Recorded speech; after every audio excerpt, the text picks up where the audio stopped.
Hello, hello. So we've met a few times on calls, but this webinar is we're going to be talking about unlocking fluency. We're both polyglots and we're here. Shout out to Lingoda, which is an online language school that we've both taken classes with. They're powering today's conversation. We're going to get into tips, tricks, and all of the above. But I think the bottom line here is both of us see language learning as a lifestyle, right? Exactly. So I guess we could talk a little bit more about who we are. Iclal, the floor is yours. Why are you here? Okay, thanks. Well, I'm starting. I'm Iclal. I'm 19 years old and I'm from Turkey, where I live since my birth. But next week I'm going back to Milan, and I moved to Milan last year for my studies. I'm studying political science at the University of Milan in Italian, and I'm on YouTube since 2019 probably because everyone was asking me questions about French, and I just want to make videos so that I can send them to people. And then I just started building this channel on languages and learned a couple of languages during the lockdown. And this year I'm taking language exams mainly while I currently have free time. And yeah, I'm basically learning languages and making videos about that. And you? Yeah, life is crazy. I'm just excited to know you now because you're not even 20 years old yet and you have all of this language in your brain. So imagine when you're my age. I'm a little bit older. I'm 32. Like I said, I'm Jo, and I've made videos on the internet for over like 12 years now, which is insane. So in the very beginning, it was 2012. I initially wanted to have a young travel show, and I was so broke that I couldn't travel. And so I started making videos about language learning. And through that process, I actually had to relearn Portuguese because I lost it along the way. And then I started making videos in French and in Spanish and Italian. And I actually hosted shows in France and in Brazil. And it became this amazing opportunity for me to just like see how much more life you could live. And now I still make videos online, but I'm really dabbling more into the TV side of things. I also founded a company called Jo Club, which is a journaling company, and part of that is Jo Club Fluent, where we journal in different languages. So I do many things, and now because of love, I've moved to Belgium. And my boyfriend was like, "You're gonna love the Flemish language," and I'm like, "Oh my God, here we go again." So that's my current language struggle, but it's been really cool. I really enjoy it. So we're Yeah, gonna jump right in. We are most likely gonna answer your questions that you have probably. along the Yeah. way. But if you don't get your questions answered, we will do a Q&A at the very end. And and I think that's it. Yeah, we're gonna get started. So we wanted to start with the beginning of it all, the why. What is the motivation behind why we learn languages? So each of us are going to answer. We're probably going to ask each other questions because I'm really excited. I feel like language learning is such an isolated process, and it's really hard to get this one-on-one time with a fellow language lover. So I want to know what motivates you to keep learning languages. Actually, the driving force behind learning languages is mainly the communication aspect because as a child, I grew up in Istanbul and I didn't know any languages obviously. And one day I witnessed my dad talking to tourists in English. And then I was like, how can you just communicate with everyone in English? Like that sounds weird because they probably have their own languages. And then he told me if you learn English, you can basically talk to everyone. So that was super surprising for me. So that's basically how I was interested in language learning. But then at some point, I started thinking that English wasn't enough. So I started learning French, which is right now my best language. And I think for me, the main point is kind of like communication. Are you on the same page or do you have other aspects to add as well? Yeah, I feel like those young memories of whether it's you witnessing your dad speaking English and like when it clicks, those are the first seeds that you're like aware of this massive ability. And similar to you, I had that understanding. I was around 5 years old when my mom started traveling to the US, and it was the first time that I realized that there were countries that like the concept of a country existed, that people spoke different languages in those countries. And she would come back and teach us little words here and there, but she didn't speak English either. And then one day she just asks us, "Hey, do you guys want to go on an adventure?" And this is all in Portuguese, of course, because we didn't speak English. And me being a 5-year-old, like, yeah, mom, let's go on an adventure. And the next thing you know, I'm in an English speaking classroom. I didn't speak any English at all. And so my language experience was like pretty traumatic now that I think about it. I'm like, oh my God, but kids are resilient. And it was a game of learning as fast as you possibly could because, you had to do homework, you had to talk to your classmates. And that shaped everything that came next. It shaped me with empathy of knowing what it's like to not understand and not be understood. And then I started thinking, like, well, what if I could help other people in other languages? And that just kept me motivated. And so also, I really love the idea of living an international life. Languages obviously was the key to doing that, and not just going as a foreigner, but like going and learning about the place because I'm able to speak to the people in their language and at the Yeah. very least understand them in their language, because we all know that it's easier to start understanding than expressing. So when I'm at the point where I can understand, I'm already like considering that a big win. But when you can come communicate back and be like, oh, this is my opinion, it just elevates everything. So I think the question that you haven't answered yet is, what's been the biggest win in your life when it comes to language learning? Well, for me, I think that's also like super connected to communication aspect. For me, the thing that I could define as the biggest win is studying in Italy in Italian, being the only foreigner in the class. I think That's that's pretty incredible. crazy. How did you even get into that program? That's insane. Yeah, actually, I also find this insane because like sometimes you just realize that you go to school at 8 a.m. and then just join in a bunch of Italian students at your age, and then you basically do the same things as them. I think that's super crazy, but obviously language learning has opened all those doors for me, and I'm super grateful for that. But at what level were you at a level that you were comfortable speaking in Italian before you got into the program, or you just said, let's do it, I'll learn as it goes? Well, the thing is, I already speak advanced French, so I never kind of had difficulties with Italian, so it was pretty easy. That's amazing. For me, my biggest language win, I think, has been creating a truly international life where I have friends around the world who text me every day in their language. And it's like, wow, that's insane. Or even for work, like in right now, I host retreats and I go to Greece and I speak to the host in Greek, and she treats me like her daughter. And then she treats my guests like her daughters. And now I'm organizing one in Italy and I'm speaking and I'm coordinating a full experience in Italian. And I'm just like, that's insane. Like you couldn't do this. You couldn't reach this level of connection with people if you didn't take an interest in their language. And Yes, of course. yeah, it's isn't it crazy? Like when you don't know a language, it seems impossible. And then when you learn it, you're like, oh, I guess it wasn't impossible. What else am I capable of learning? Yes, but in my case, I think most of the times I just take this for granted, like going to any country and then I was speaking with the locals in their language and always like get this positive reactions. But sometimes I realize that that's actually something super rare. And yeah, that's actually crazy to think about, but it actually feels really good because you kind of like get to observe what language learning can do for you in your life. And I think that's super motivating. It's so good. It's such a human thing. Like what more human thing than be able to speak to people all around the world? Want to take the challenges, the real I'm curious how you like what challenges you face because it seems easy. Okay. It looks like it's easy for you. Yeah, I think we can just kind of change the direction of this conversation because, like, yes, language learning is super motivating and rewarding, but most of the people, when they encounter those difficulties, they just don't realize that this is actually a supernatural part of the process. So I think we can just go through this. Well, for me, one of the biggest problems in language learning is people just expecting to be fluent since the very beginning, which is kind of impossible. Have you experienced something like this in the past? Do you think the language learner is trying to be fluent immediately? Like the person who's trying to learn, they're expecting things to go faster? Yeah, it's mostly a self feeling like. Yeah, I think we all have these rose-colored glasses when we start a language that we're like, I'm smart, I can do it.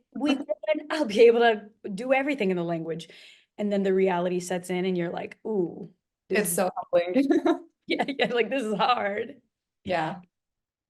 So how do you personally experience that? Do you feel that way where you always expect a lot of yourself at the beginning of a language process? Sometimes yes, because I tend to compare my languages like among each other. Like I was super fluent in Italian, but right now I just don't have the same amount of proficiency in Russian. Like it's just kind of discouraging, but I think at some point you should just realize that all languages have different structures and you're less familiar with some of them, so you should just take your time. How do you So, overcome this feeling mostly? well, it sounds like self-kindness that you're like, okay, I need We to can define like that. Yeah. like take a deep. Does it get ugly for you? Because it gets ugly for me sometimes where I'm like, I cannot do this. Like I can't learn this. Yeah, sometimes actually you can feel like that, but I think this feeling isn't super necessary because in the past you have learned many languages successfully, so probably you can do it again. And that's the reminder that I tell myself. But even when you're learning your first language, because people in the room are probably learning their first target language, how did you feel when you were learning French? Oh my God, like you're not gonna believe me, but for the like first 3 years, I couldn't even make a sentence in What? French. 3 years. Yeah, but yeah, I don't know, maybe that's because of my age, but I absolutely wasn't fluent and I basically didn't know anything except for like the greetings. I just But didn't know how to learn a language. were you studying and reading book? Like, how were you attacking that language? Well, I was studying mostly with the wrong methods, like just downloading random apps and trying, like waiting for the language to spawn in my brain, but obviously that didn't happen. But I do think that the 3 years that you couldn't form a sentence, that was also necessary because it's like priming your brain and things are happening that are not obvious. It's almost like the way I think of language learning or learning anything really, it's like a tree and the roots are growing underground and you literally cannot see that the plant is growing. And then all of a sudden, like a bamboo, did you know bamboo grows underground for like 7 years before it sprouts up? And then when it sprouts up like so tall. And people are like, oh, how did this happen? It's because of all of the stuff that's happened underground that no one sees. And I think the hard part about language learning is staying motivated when you do not see gains. Like when you don't Progress. see the bamboo, how do you stick to it? So how did you continue even if 3 years in you couldn't speak anything? Well, I think here the crucial point is at some point just realizing that you have to change something. This can be your study method, this can be your motivation level, or like basically your perspective towards a language. As soon as I changed this, I just started seriously studying French with better resources and feeling actually more motivated to learn it. Like I was convinced that I was going to learn French. And since I had this like 3 years of French background, always listening to French, I wasn't like a complete beginner. So this was also kind of helpful. And then as I changed my method and just started working on seriously, many of my problems were solved. And right now I already speak fluent French. Okay, I feel like I 100% have a similar experience with you. In which language? Like all of them. No, specifically, so when you grow up bilingual, I think you do have a little bit of at least I did. I had a little bit of a laziness in a way of like, oh, it's fine. I speak Portuguese fluently. I speak English fluently. I can understand Spanish and Italian. And then French came easy to me. Like it became too easy. And we all know that one language is a key to other languages in the linguistic families, right? So if you speak a Latin language, a Romance language, it's going to be a lot easier for you to tackle Italian, Spanish, and French. There are challenges and also benefits like in Spanish, when I first started speaking Spanish, I was basically speaking Portuguese with a silly accent. But with French, I started learning French in high school and I was naturally better than most people because I could understand. But it wasn't until I think 3 years in as well, when I had this really, he was very severe, this teacher who really, really, really wanted me to win. But he straight up looked at me and was like, Jasmine, c'est pas possible. Like, t'es intelligente, you're smart, you need to study. So he kind of like shook me and said, you are only going to learn this language if you put in the work. And I swear that was like a click in my brain where maybe you have this natural affinity for languages, but it will not get into your brain. You will not be fluent unless you put in the hours and the work. So that changed everything for me. And then when I applied myself and did the extra homework and did the grammar charts and like really took the time, it became easy. harder and easier. And then the thing that really changed everything for me was making full videos in those languages and having to sit through the editing process and be like, oh damn, like that's wrong. That's not feminine. That's not the right verb conjugation. That's terrible. Do you feel like the video making has been so game changing for you too? Yeah, actually, that's also a really important point because I started my channel in French. So the language was French, the videos were about French, and I was also like always paying attention to what I was saying. So I think that's super important as well. And it's kind of like interesting that we kind of had the same path in French. But the 3 years, like that time frame, I think that's actually quite normal for your brain to accept something brand new. And I think at that age, 3 years is like super acceptable because like then later when I was learning other languages that are super different, like German and Russian, it took me like a year to like decently speak or say some things in that language. You Yeah. kind of learn with them, actually. Well, you learn also how to learn, and I think that's a big part of what we're talking about today, is that there's a moment where it clicks for you, this is how my brain works best, which we're gonna get into. A few other questions before we move on, though. How do you keep the languages fresh when you're fluent? And are some languages more challenging than others? Well, everything I do in my life is somehow connected to languages, so I never experience difficulties with this. Like, I already learn languages that I'm super interested in, and then since I always have this interest, it's like it's never challenging to keep them fresh. I don't know, like, do you experience something else? Well, I'm curious, is it because you've built your channels around languages? Not exactly for my channel, but it's like everything that I listen to is in languages that I'm learning. My friends are from the countries of which I'm learning languages. Like, so my life is kind of built around the language that I speak, so I kind of don't have the opportunity to just forget them. Well, a key difference, it's not that your life was built, it's you built your life to be. Yeah, so to say, maybe.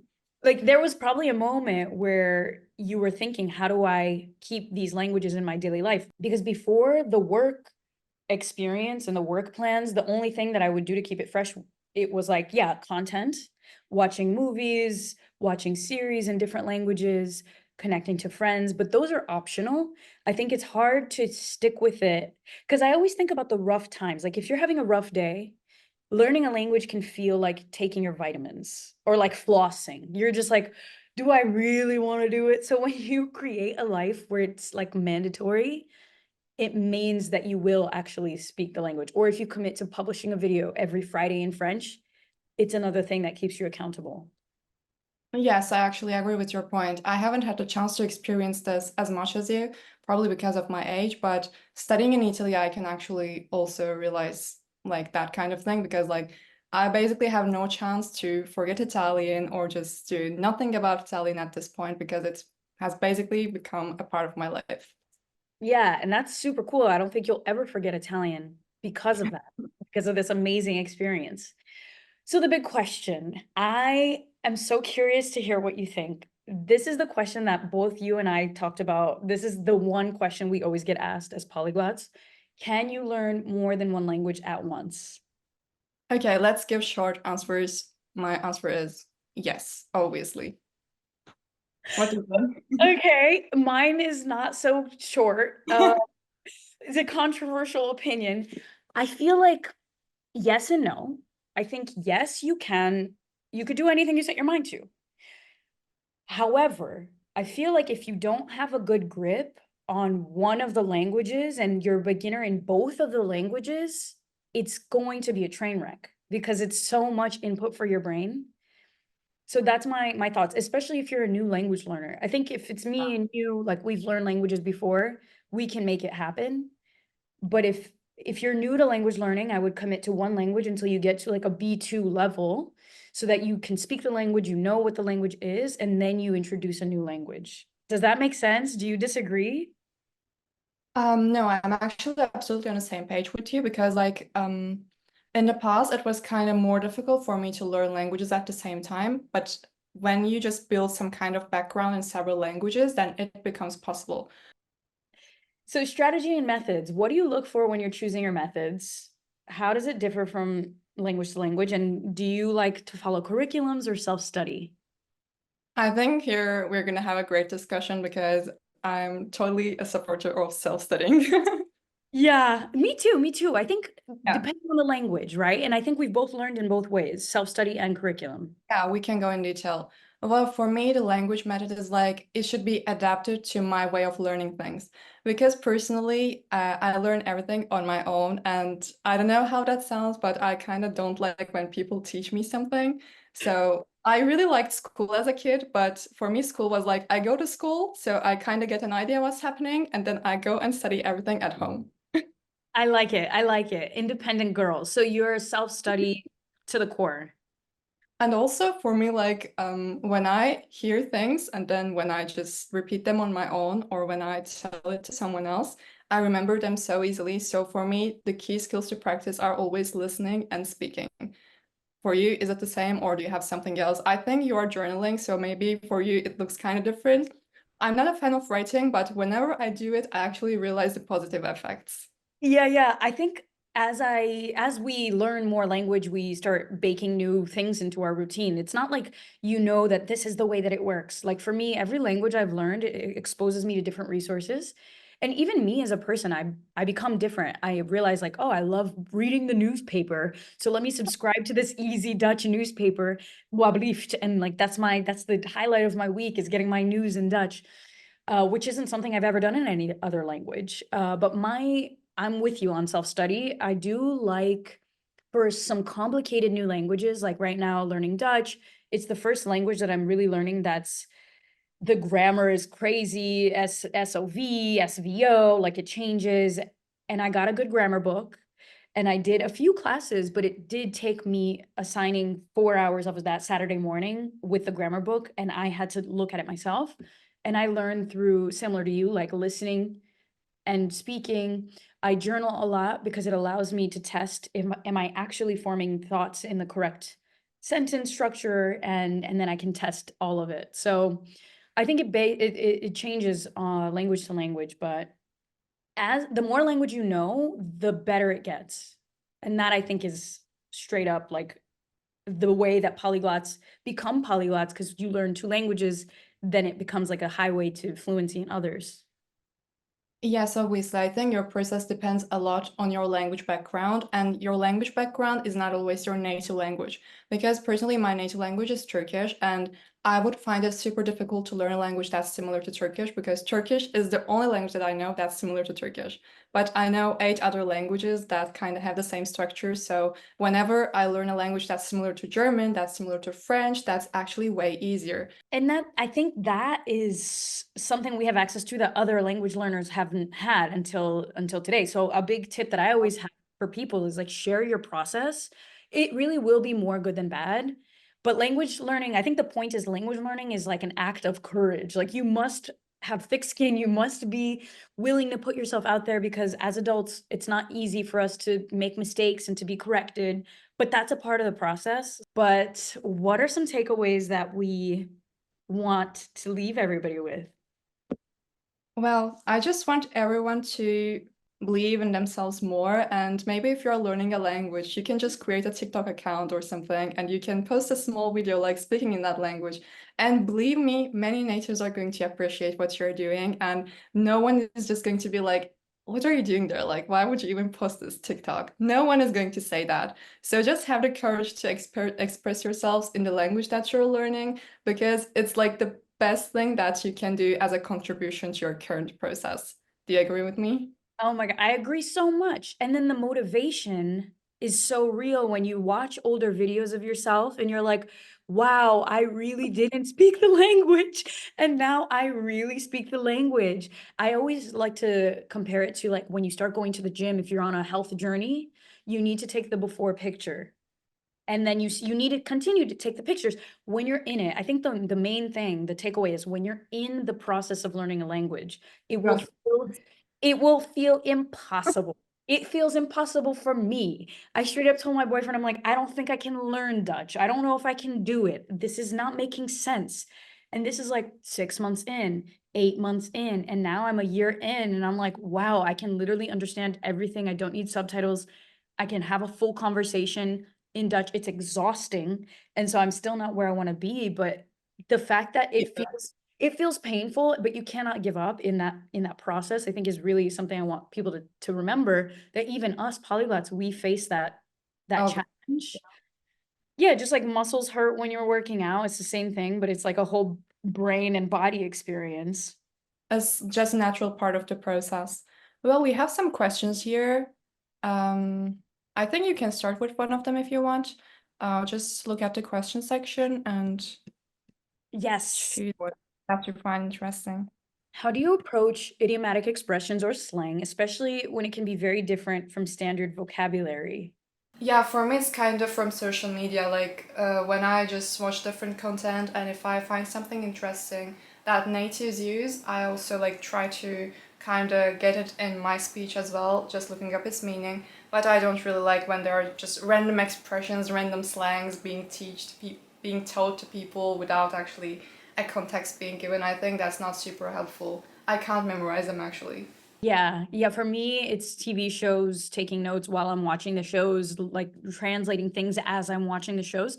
And then I take screenshots and like practice by looking at myself in the mirror alone, like a crazy person filming it and then posting it on the internet. Next question. How do you integrate writing practice into your daily routine, especially when learning multiple languages? So I feel like I journal. I love writing.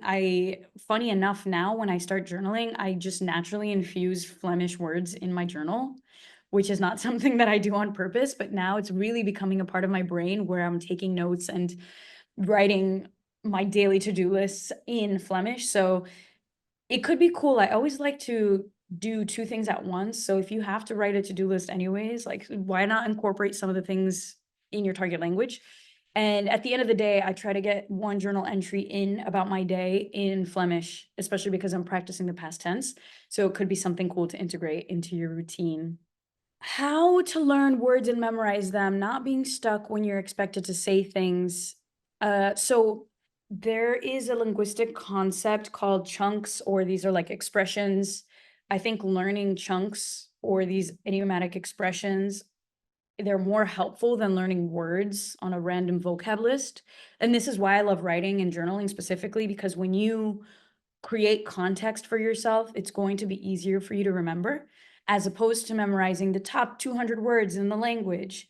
If you don't have context, it's literally impossible. So adding that context in is my trick to memorizing, and then saying it out loud. It's a three-step process, I think. You have to hear it, get the input. I always write it down. I look at it, I say it out loud 10 times, 20 times, and that's usually when things start to stick. Somebody asks in the chat, do you think Lingoda classes are effective to start learning a language as a beginner? So there's actually a slide, since they are powering today's conversation. We're here thanks to Lingoda. So with Lingoda classes, it's really flexible, so you can pick your classes. But what I love about Lingoda classes is that they take you from wherever you are and structure the learning. So this is the perfect place to start if you've never learned another language before. And even if you have, for me, when I was taking German classes with them, I don't think I could have gotten anywhere near the grammatical moment that I got without the Lingoda classes actually structuring and teaching you, and you're speaking from day one. So with Lingoda, you could pick your classes. The teachers are actually certified, which is different than online tutors, which I think is a really big pro. When you're learning a language, you want to make sure that the person actually knows how to explain grammatical concepts and vocab and things, and Lingoda teachers do. And the classes are really small, and you can even do private classes. So yeah, Lingoda is an amazing resource for you to start. Well, I want to add something about Lingoda because when I started learning with Lingoda, I probably started with like B1 or B2 classes, and right now I'm taking C1 classes, which is like basically for my German C1 exam. But what I really appreciate is that I generally like speaking classes for advanced levels because I like when someone teaches me stuff that it's not super easy to find um, out on the internet, because when it comes to these levels, I think it's like difficult. But not only that, because the education that you have on Lingoda is like super structured, and also the amount of speaking practice that you're getting, because there are always like 3 students at class, so you always get to speak even if you don't want. you're always supposed to have an idea about something, and you learn a bunch of important stuff, like the things that you can use in daily life or different topics that you can find in language exams. So I think all of those are super important points. Yeah, so there's nothing like committing to a program to actually make sure that you show up. I think it's so important. Like there are tons of free resources that we recommend that we think are great. But for me personally, like I must schedule classes. I must put it in my calendar.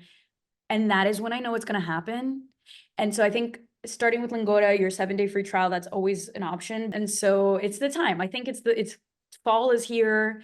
If you're in the northern hemisphere, new season is here. I think the end of the year is approaching, and I don't like to wait for the beginning of a year to learn a language. If you're here on this webinar, it's because you are committed to learning languages. You could be doing a million other things with your Friday, and you're here with us to listen to us talk about these crazy adventures. So this is an amazing way to start with Lingoda classes. And in general, I think having that accountability is key.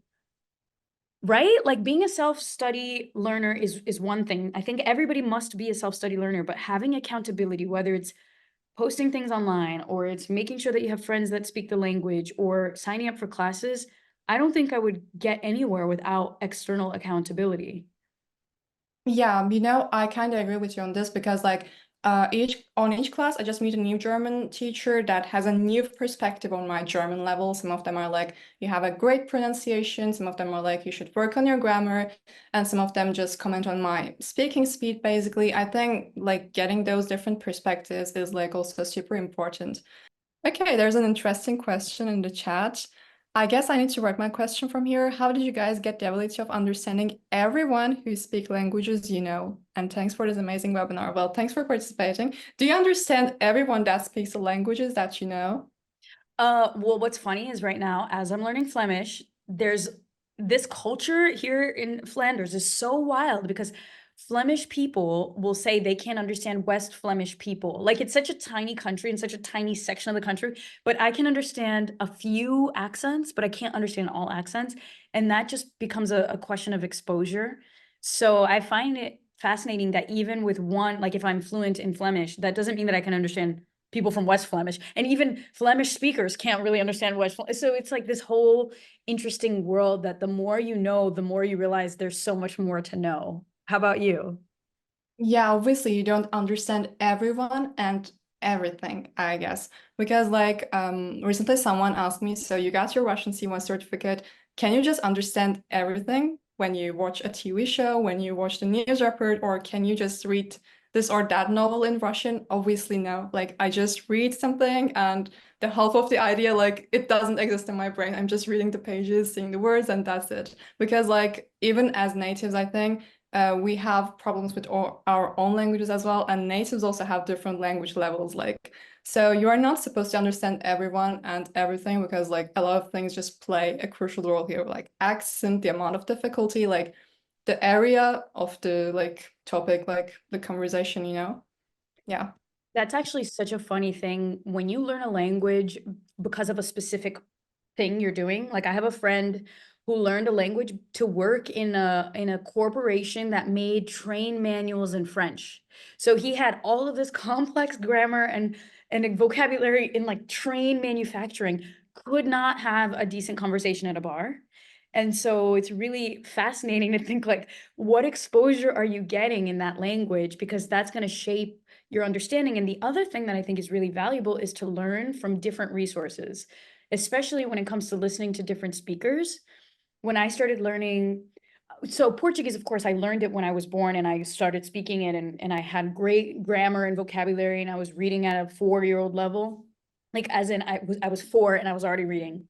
But here's the thing, it kind of froze in time. So my Portuguese ability stopped because I wasn't in Brazil, I wasn't exposed to other people. And the only slang that I knew was from my grandmother. And so when I started speaking out loud and posting it on YouTube, people are like, that slang went out of style 20 years ago, Joe. Like, what are you doing? And it reminded me how important it is to have different people in your life that speak the language. When you're learning from tutors, I think it's really helpful to have more than one tutor or go to different Lingoda classes, because you'll get exposed to different expressions that are crucial to understanding more. And after this webinar, you are going to get a PDF page with our top language learning tips, which is, for me, super enlightening. I know, it's so exciting. I really enjoyed this conversation. I feel like this is only part one. I want to know more. Yeah, we should maybe organize something. Yes, thank you everybody for coming. What a beautiful way to start the weekend, to get all that learning in on a Saturday and a Sunday. We will see you on the internet. Thank you to Lingoda again. Thanks everyone for participating, and thanks Lingoda for this opportunity. I'm super thankful to be here. And thank you, Jo, for this magnifique discussion.